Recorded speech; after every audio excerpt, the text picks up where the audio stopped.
Bapak Ibu yang dikasihi oleh Tuhan Yesus Kristus, jumpa kembali dalam renungan harian hari ini.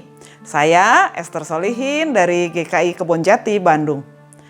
Kiranya kita semua dalam keadaan baik dan selalu dipimpin oleh Tuhan. Dan juga dalam keadaan sehat. Tapi bila kita merasa bahwa kita kurang sehat, tetaplah percaya bahwa Tuhan tidak pernah meninggalkan kita.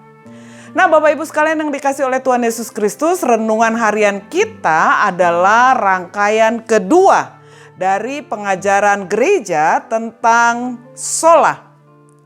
Dan hari ini kita akan menjalani hari dalam pemahaman iman tentang sola gratia. Saya mengawali renungan hari ini dengan sebuah ayat Alkitab yang diambilkan dari kitab Yesaya pasal 41 ayatnya yang ke-14 dan berbunyi demikian.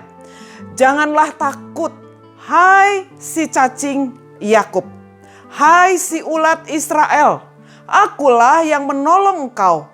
Demikianlah firman Tuhan, dan yang menebus engkau ialah yang Maha Kudus, Allah Israel. Bapak Ibu, umumnya cacing atau ulat adalah binatang yang dianggap menjijikkan dan sangat lemah. Banyak yang enggan menyentuhnya. Seperti itulah kondisi umat Israel ketika mereka kerap memberontak terhadap Tuhan. Sebagai umat yang berdosa, sebenarnya mereka sangat menjijikkan dan sangat tidak berdaya.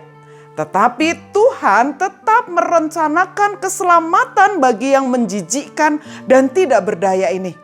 Kasih-Nya yang besar membuat apa yang menjijikkan, tidak berdaya, dan tidak layak disentuh ini menjadi layak direngkuh dan dihargai serta dipulihkan.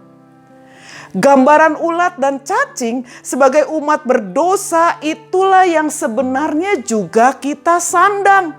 Melalui dosa kita maka sebenarnya kita adalah ulat dan cacing yang menjijikkan dan tidak berdaya apapun.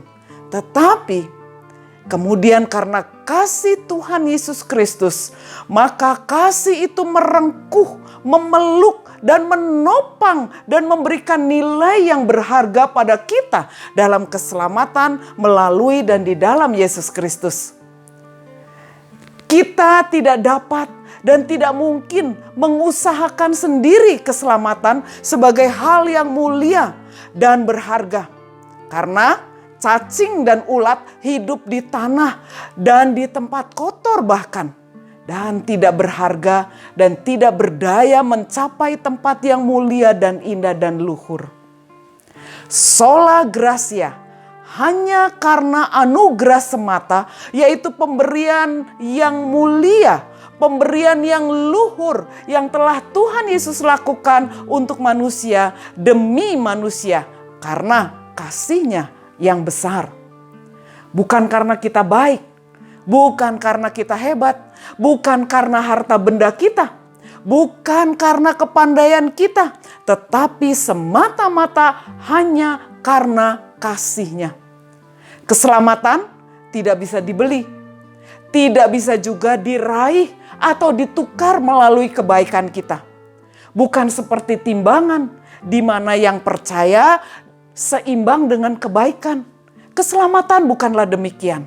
Keselamatan semata-mata hanya karena kasih Yesus yang merengkuh dan kemudian memberikan keselamatan itu melalui kematian dan kebangkitannya. Firman Tuhan yang menjadi dasar bagi perjalanan dan ziarah iman kita hari ini diambilkan dari kitab Yohanes 3 ayatnya yang ke-16.